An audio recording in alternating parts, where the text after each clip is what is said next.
Bueno, vamos a empezar con el tema de enfermedad ulceropéptica. Dentro de las consideraciones anatómicas, el libro de Skanaraki nos habla sobre el estómago, que tiene las siguientes características. Va a tener la forma de J, en la cual vamos a tener un ingreso mediante el esófago y una salida mediante la parte del píloro que se continúa a duodeno. Vamos a tener como un anillo proximal que es el cardias y un anillo distal que es el píloro. Dentro de las divisiones anatómicas que hacemos vamos a tener lo que es el cardias, el fondo, el cuerpo, el antro y el píloro. Si hacemos una división fisiológica la vamos a dividir en dos segmentos, una parte proximal y una parte distal. Esta unidad gástrica proximal nos vamos a diferenciar en un estómago proximal, un esófago distal y un hiato esofágico, ya que esto va a tener sus características propias quirúrgicas. Y la unidad gástrica distal, que va a hablar sobre el antro, píloro y primera posición del duodeno, que esta viene a ser otro capítulo dentro de la cirugía gástrica. Como podemos ver acá, ambos segmentos tienen diferente tipo de abordaje quirúrgico. Vamos a tener también una porción superior, una porción media, una porción inferior. Tenemos también el esófago, el duodeno, como también vamos a tener una cara anterior, posterior, una curvatura mayor y una curvatura menor. Dentro de su irrigación y drenaje, vemos que tiene bastante irrigación, tanto de la gástrica derecha, la gástrica izquierda, la gastrobiploica izquierda, la gastrobiploica derecha, los vasos cortos y la arteria gástrica posterior o dorsal. El estómago es un órgano muy irrigado, el cual dentro de la cirugía tenemos que tener bastante cuidado con el tipo de hemostasia. Ahora, dentro de la fisiología es importante este tipo de irrigación por el mismo hecho de la reepitelización continua de este órgano, y obviamente va a tener sus consecuencias posteriormente en el caso de hemorragias digestivas altas. ¿Cuáles son la constitución histológica del estómago? Si vamos de afuera adentro, vamos a tener que tenemos una capa serosa externa. Vamos a tener una capa muscular que va a estar dividido en tres tipos de segmentos. Vamos a tener fibras oblicuas, fibras circulares y fibras longitudinales. Posteriormente vamos a tener una capa submucosa y un epitelio mucoso que es bastante va a estar bastante bien constituido por las células principales, las células parietales, las células del cuello y las células antrales. Y cada tipo de célula va a tener un diferente objetivo de secreción. Como podemos ver en esta parte que es del epitelio mucoso, en el cual vamos a ver los diferentes tipos de células que tenemos y obviamente en cada pliegue del estómago vamos a tener los tipos de células, tanto las de superficie, las regenerativas, las mucosas del cuello, las células parietales toxínicas, las células simógenas o principales y las células enteroendocrinas o las células APO, las cuales van a tener la secreción, y estas se encuentran en este orden en las vellosidades gástricas. Dentro de la inervación está obviamente inervado por un sistema parasimpático mediante el tronco vagal anterior, la parte izquierda y una parte posterior hacia la parte derecha que se dirige por el plexo celíaco. Vamos a ver de que esto es importante durante la cirugía de la vagotomía porque vamos a ver que el nervio vago izquierdo se sitúa exactamente en la parte anterior de lo que vendría a ser el hiato esofágico y obviamente el cabo posterior, que vendría a ser el derecho, ya migra y se encuentra en la parte posterior, ya pasa directamente el hiato en la parte posterior y se lo distingue como cuerdas de guitarra. Y obviamente la inervación simpática viene a ser desde la torácica 6 a la torácica 9, que pasan por un plexo celíaco mediante el nervio esplácnico mayor. Yendo un poco más a la fisiología, vamos a tener un tipo de digestión. Y esta digestión va a venir a ser dada por la secreción fisiológica del ácido. Por lo cual vamos a tener tres tipos de fases. Vamos a tener una fase cefálica, una fase gástrica y una fase intestinal. La fase cefálica, ¿cómo empieza? Empieza cuando uno ve algún tipo de comida, algún tipo de alimento, una hamburguesa, una salchipapa o algo, que a través de la vista, oído, olfato y gusto, ese estímulo o esa imagen o ese olor se va a proyectar a la amígdala cerebral y de ahí al hipotálamo, al núcleo dorsal y vago, de donde regresa la estimulación a través del nervio vago. A través de las acetilcolinas estimula las células parietales gástricas e indirectamente sobre las células G productoras de gastrina, para que a su vez a través de la histamina se estimule la producción de ácido, lo cual esta fase va a constituir un 50 o un 60% de la secreción total.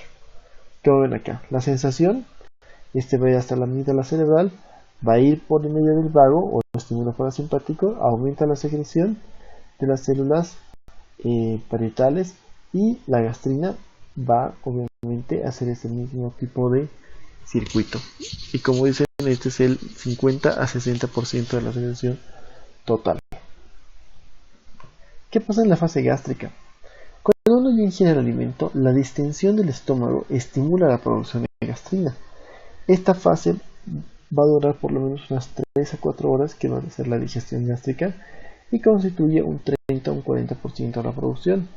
El alimento es el principal estímulo y este tipo de alimentos van a ser los principales para la producción de ácido. Como pueden ver acá, esta es la segunda fase en la cual ya llega el alimento, causa la distensión. Esta distensión, por medio de reflejos locales y por el nervio vago, nuevamente va hasta la parte del cerebro y obviamente empieza la producción de la gastrina. Y la fase intestinal es cuando parte del quimo alimenticio ha pasado al duodeno, y obviamente en este se va a seguir produciendo ácido, pero en menor cantidad. Ese constituye el 10% de la secreción gástrica, la fase intestinal. Si nos ponemos a hablar sobre el tema, primero hay que definir lo que es una úlcera. Una úlcera, ya sea donde ésta se presente, va a ser un defecto de la mucosa gastrointestinal que se extiende a través de la muscular de la mucosa y persiste en función de la actividad ácido péptica. Podemos saber que en esta enfermedad se presentan más de 500.000 casos nuevos al año, 4 millones de recurrencias anuales y la prevalencia es de 1,8% en pacientes con Helicobacter pylori positivo. Hay una mayor incidencia de úlceras pépticas en pacientes con el grupo sanguíneo O, esto no se sabe por qué, y la presencia de gastritis por el Helicobacter pylori aumenta el riesgo de una úlcera péptica.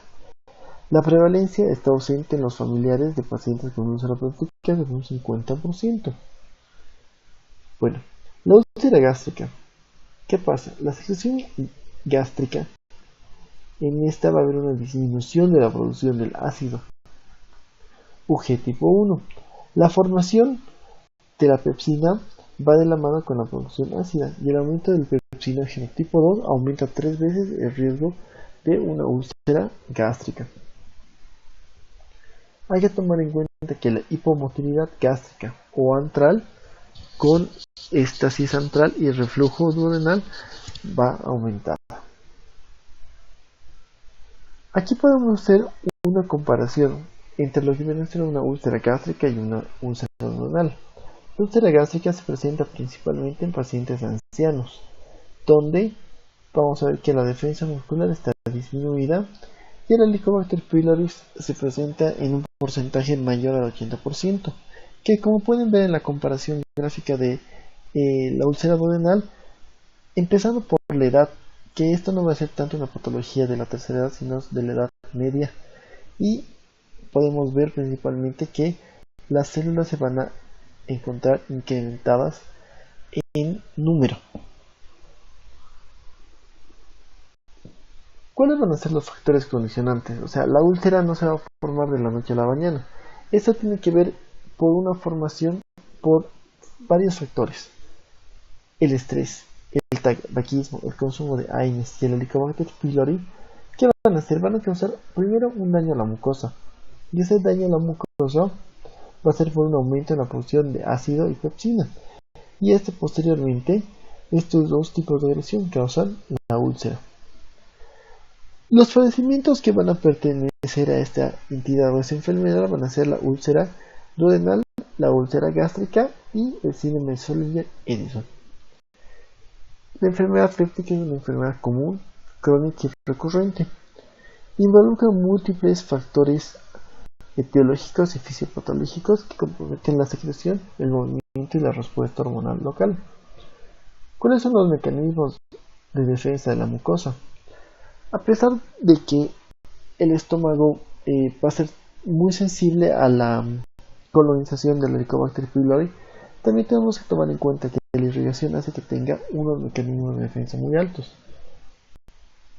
Cuando se producen factores agresivos, exógenos, como consumo de AINES, alcohol o el ácido y la pepsina, o factores endógenos como la bilis, la primera línea de defensa va a ser el moco y el bicarbonato. La segunda línea de defensa va a ser una barrera apical y expulsión de iones hidrogenados retrodifundidos, y tercero, mecanismos antioxidantes. La tercera línea de defensa, esta va a estar dada principalmente por el flujo sanguíneo de la mucosa. Aquí viene lo que les comentaba de la reepitelización continua. En caso de que estos mecanismos de defensa se rompan o se alteren, obviamente se va a producir la lesión. Y esta lesión vamos a tener varios tipos de reparación. La primera línea de reparación posterior a que se hace una úlcera va a ser la restitución. La segunda fase de la reparación va a ser la proliferación. Y la tercera línea de reparación van a ser la formación de tejidos de granulación, angiogénesis, remodelación de la membrana basal, y obviamente esto va a ir a atacar directamente la úlcera para que haya una disminución de su tamaño. Como podemos ver acá en la imagen, podemos ver tanto la parte de la microcirculación, el mismo orden de las células que se encuentran en los pliegues gástricos. Y acá podemos ver los mecanismos de defensa barreras, tanto la preepitelial, que nos muestra el moco, el bicarbonato, los fosfolípidos, como la epitelial, que va a ser conformada principalmente por resistencia celular, con sus factores de protección y restitución, y por último la capa subepitelial, que va a estar básicamente bien irrigada por la microcirculación y los leucocitos.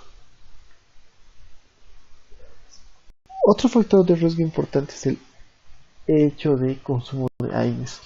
Este consumo de AINES puede estar asociado al tabaquismo, al alcohol, a la dieta, factores psicológicos como una secreción ácida o un tipo de personalidad, el cual hace de que el paciente deba tomar o se vuelva adicto a tomar sus medicamentos. ¿Cuáles son los factores de riesgo para el desarrollo de úlceras inducidas por AINES?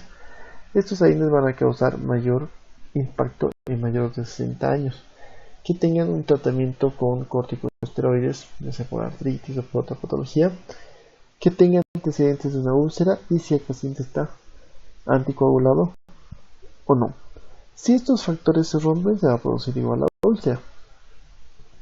Como les comentaba hace un momento, dentro de los factores de riesgo que tenemos van a ser los AINES, el tabaquismo, el alcohol, la dieta, factores psicológicos, secreción ácida y tipo de personalidad.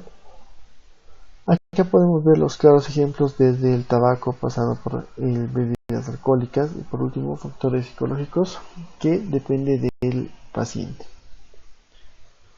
Hay que tomar en cuenta algo muy importante. La etiología mayor va a venir a ser por causa de este bichito. Este bichito viene a ser dentro de la familia del Helicobacter. El Helicobacter va a tener tres tipos de componentes o tres tipos de géneros. Los cuales van a ser el Helicobacter pylori, el Helicobacter sinaidi y el Helicobacter phenelia, los cuales van a ser unos bacilos gram negativos pequeños con forma de coma, como pueden ver aquí. No van a estar esporulados o no van a tener microaerofílicos para poder protegerse, ya que ellos están muy bien protegidos. La producción elevada de la ureasa por el Helicobacter pylori va a causar que haya un movimiento o que haya una alteración de los flagelos lototróficos. Y también podemos observar que hay un agente etiológico de gastritis, úlceras y adenocarcinoma. Este bichito es el que va a causar todo un sinfín de problemas. Y como pueden ver acá, el Helicobacter pylori ingresa a la parte del sistema gástrico, principalmente hacia la parte del fondo. En el fondo es menor el tipo de riesgo, y se presenta sobre todo más a nivel del cuerpo, en el cual vemos que el Helicobacter pylori pasa por donde se está produciendo la lesión, y al querer ayudar agarra los hidrogenios libres y los transporta hacia otra ubicación donde sí necesitan. Entonces el Helicobacter pylori va a ir a actuar sobre la misma mucosa gástrica con el fin de que disminuya también el tratamiento.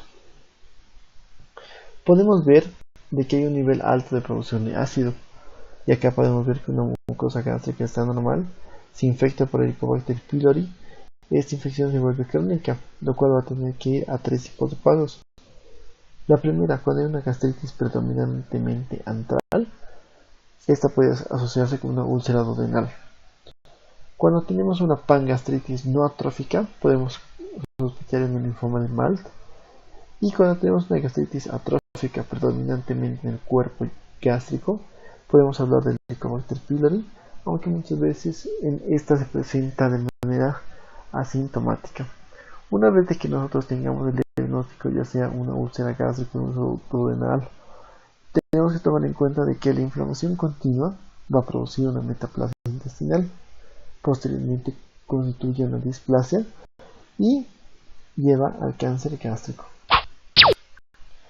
Dentro de la úlcera péptica vamos a tener fases evolutivas de una úlcera, las cuales vamos a tener desde la necrosis, pasando por una erosión, pasándose a la úlcera y por último a la úlcera crónica. Dentro de los síntomas de la úlcera gástrica vamos a tener principalmente el dolor. Son pacientes que siguen retorciéndose. La frecuencia va a ser mayor en la úlcera duodenal y la frecuencia va a ser bastante seguida. Relación con los alimentos. Cuando uno tiene una úlcera gástrica y come, ese momento le empieza a doler bastante fuerte. Por eso se dice que la úlcera gástrica es de 3 tiempos. En cambio, en la úlcera duodenal, cuando el paciente come, no siente o alivia. Y posteriormente, 2 horas después, cuando ya empieza el dolor. Este tipo de dolor clínicamente son de 4 tiempos. Dentro de la parte de la presentación en la noche, son pacientes los con úlcera gástrica de que se produce mayor tipo de enzimas, lo cual produce mayor tipo de malestar, como anorexia, vómitos, pirosis, es lo que podría parecer por presentarse en horas de la noche. Como pueden ver, la úlcera gástrica es la que tiene más cruces sobre el lugar donde se están refiriendo. Entonces vamos a ver que hay objetivos del tratamiento de una úlcera péptica. Vamos a tener que hay a corto plazo y a largo plazo. Los que son a corto plazo vamos a ver que van a ser aliviar síntomas, cicatrizar súper bien la lesión, y a largo plazo de la úlcera péptica es disminuir las recidivas, disminuir las complicaciones, disminuir los costos y disminuir la mortalidad. Tenemos que empezar con medidas generales, las cuales van a ser eficaces y no eficaces. Una de las medidas generales eficaces sería que deje de fumar y que evite consumir los AINES. Y medidas que no van a ser tan eficaces va a ser un cambio en la dieta, evitar el consumo de bebidas alcohólicas y evitar el café. Posteriormente vamos a tener dentro de la bioterapéutica la parte de fármacos y la parte de cirugía. Dentro de la parte médica podemos ver que los antagonistas de la histamina, los H2, los inhibidores de la bomba de protones, antiácidos, sucralfato, bismuto y prostaglandina son los 4 tipos de fármacos que nosotros estamos utilizando ahora en nuestro país y con los cuales tenemos que batirnos cuando tengamos este tipo de pacientes. Dentro de los antagonistas H2 podemos ver que la cimetidina y la ranitidina van a ser los que tienen mejor espectro, mejor duración, pero obviamente se comenta sobre todo de mayor manera la ranitidina de los fármacos que pertenecen al grupo de antagonistas de los H2. Si nos vamos a otro grupo que viene a ser el omeprazol, que es el mayor representante, que actúa a un pH de más de 6, la concentración pico es de 1 a 3 horas, en el cual vamos a ver que bloquea de manera irreversible la TPasa con el hidrógeno y el potasio, y también la farmacocinética de los pacientes con inhibidor de bomba de protones si es similar. Se debe metabolizar el hígado y se excreta a través de la orina y tiene muy pocos efectos adversos secundarios a un efecto antisecretor. Dentro del tratamiento médico podemos ver bien los antiácidos, que es el Bonagel o cualquier tipo de jarabe, los cuales van a actuar como al principio como buffer. Segundo, va a tener acciones citoprotectoras, promueven la angiogénesis de la muñeca dañada y fijan ácidos biliares o inhiben las células de la actividad de la pepsina. El sucralfato, que viene a ser otro tipo de medicamento tópico, porque es un polisacárido sulfatado, el cual su principal opción va a ser formar la parte del hidróxido de aluminio.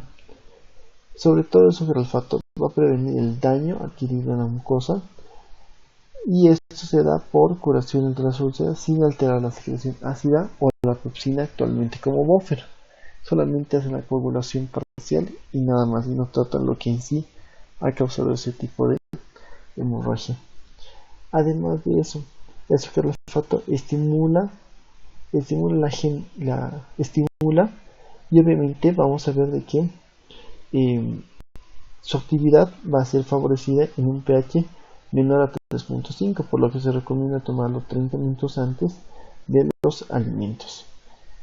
Podemos ver también que el sucralfato va a disminuir la acción del Helicobacter pylori, ya que va a inhibir la secreción ácida. El tratamiento mayormente recomendado va a ser el lansoprazol o omeprazol más claritromicina más amoxicilina, los cuales se debe tomar cada 12 horas por 2 semanas. Las causas de úlceras refractarias o recurrentes va a ser una infección persistente del Helicobacter pylori, o puede estar sujeto esto a mal cumplimiento del tratamiento, microorganismos resistentes, régimen de tratamiento inadecuado.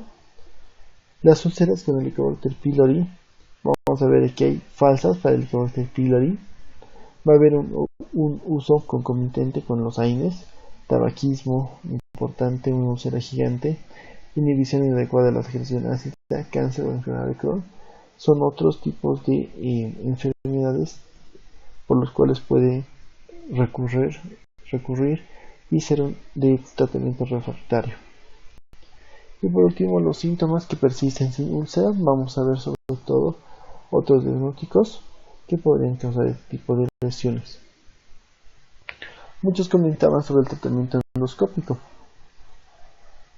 Para hacer el tratamiento endoscópico tenemos que hacer una clasificación de Johnson para ver, en la cual vamos a ver que en la curvatura menor es el grado 1 de Johnson, que la secreción ácida va a ser menor. La curvatura menor más esta parte se va a presentar porque hay una hipersecreción ácida, al igual que la región prepilórica, que tiene una hipersecreción ácida. De unión esófago-gástrica vamos a ver de que hay una secreción ácida pero menor, y podemos ver que la curvatura mayor va a estar asociada siempre a malignidad. La curvatura mayor, como pueden ver acá, tenemos el grado 1, que es en la curvatura menor, el grado 2, el cual vamos a ver que son hipersecretantes, y vamos a tener una parte en la curvatura menor, otra parte vamos a tener la tipo 3, parte prepilórica, los cuales van a ser con hipersecreción, y los otros que ya van a ser de la unión esófago-gástrica y de la curvatura mayor, que son lesiones donde más frecuentemente se producen los tipos cancerígenos. La terapia endoscópica. Al igual que cualquier tipo de electrocauterio, vamos a ingresar el monopolar y el bipolar, tanto el mono como el bipolar, y vamos a ver para poder darle una hemostasia. La electrocoagulación monopolar ha sido reemplazada por los otros dos métodos principales dentro de la preocupación de que la electrocoagulación monopolar pueda causar un mayor grado de lesión tisular. Son altamente efectivos para detener el sangrado y coagular arterias mesentéricas hasta de 2 milímetros de diámetro. Dentro de la terapia endoscópica vamos a ver de que puede haber la inyección, que es un método no térmico para lograr una hemostasia, pero que ha dado buenos resultados. Posteriormente, mediante un catéter que ya tiene la aguja retráctil, podemos hacer un tipo de escleroterapia a pacientes con varices esofágicas. Y para el tratamiento endoscópico de esto podemos hacer la inyección de etanol absoluto más epinefrina en una solución de 1 en 10.000. Polidocanol es un agente esclerosante, y además podemos poner solución salina. Esto nos sirve como el mejor tratamiento para disminuir cualquier cosa. ¿Cuáles son las dos complicaciones principales cuando uno entra peligro de vía hacer la endoscopía? Va a ser la perforación e inducción de sangre incontrolable, que van a venir a ser raras. Dentro del tratamiento quirúrgico, poco más del 10% de los pacientes requieren cirugía urgente por sangrado a pesar de la terapia endoscópica. Y dentro del tratamiento quirúrgico vamos a ver también que la cirugía generalmente se realiza si la terapia endoscópica ha fallado o no está disponible. Los mismos criterios clínicos y endoscópicos utilizados para determinar si el paciente requiere un tratamiento endoscópico urgente, es decir, que hay alto riesgo de una hemorragia o muerte, y en este se van a utilizar para determinar si el paciente debe someterse a una cirugía urgente. Hay dos tipos de cirugía: una gastrectomía, que podría ser parcial, total, y en la cual podemos emplear tanto la Billroth 1 como la Billroth 2. Otro tipo de operación va a ser la vagotomía, en la cual vamos a ver que va a haber en la división del nervio vago, como vimos en la parte del esófago, que hay uno anterior y otro posterior. En este caso se va a estimular la secreción ácida, y puede ser de que deje de ser de la parte troncal, y también selectiva y altamente selectiva. Dentro de la vagotomía podemos ver desde la primera parte cómo tenemos que realizar la disección y posteriormente el colocado de puertos de anclaje para que se quede el estómago, tenga una mejor presentación durante la vagotomía. Como podemos ver en este tipo de repaso, son los tipos de términos que nosotros tenemos, que en la cual podemos ir a operar tanto la parte distal del esófago, el cardia, el fondo, el cuerpo, curvatura mayor, curvatura menor, el antro pilórico y el canal pilórico. El tratamiento quirúrgico, ¿en qué consta? Se trata principalmente en ubicar el punto de sangrado.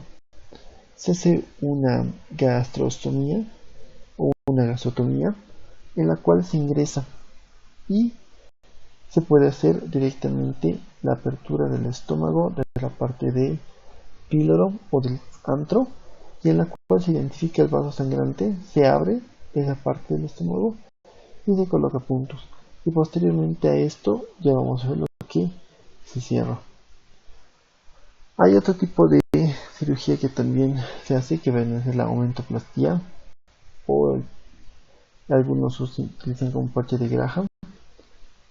Otro tipo de tratamiento es la andrectomía más vagotomía, que es el Billroth tipo 1. Posteriormente vamos a tener una Billroth tipo 2, que viene a ser una gastrectomía subtotal, y la tipo 3, que es la gastrectomía total, que vamos a ver que se hace una anastomosis del esófago al yeyuno. Nuevamente podemos ver que en la curvatura menor y en el antro donde se encuentran las úlceras con más frecuencia. Vamos a ver que posterior a ese tipo de infección de úlcera va a crecer y ya se va a afectar toda la región del antro. Posteriormente va a afectar toda la parte superior, que va a ser un procedimiento de Pauchet. El procedimiento de Curie-Madier va a ser la antrectomía pura y simple. Posteriormente una gastrectomía subtotal, en el cual se hace una esófago gastro y ionotomía in Rux. Y posteriormente el procedimiento es un procedimiento de Chendes, en el cual vamos a ver que hace una gastrectomía, una gastro y ionostomía, pero deja un pequeño bolsillo en comparación a una gastrectomía subtotal en Rux. Como vemos, no tiene tanto reservorio y directamente hace la conexión. Este es un cuadro que les dejo, en el cual vamos a ver que hay las operaciones de las úlceras pépticas, en lo cual lo principal es si está hemodinámicamente estable o no lo está. En el caso que está, hay que pensar en una úlcera duodenal, volver a revisarlo. Si es una úlcera gástrica, podemos utilizar ya sea por método de resección o por método de compresión este tipo de cirugía. Además, tenemos que ver de que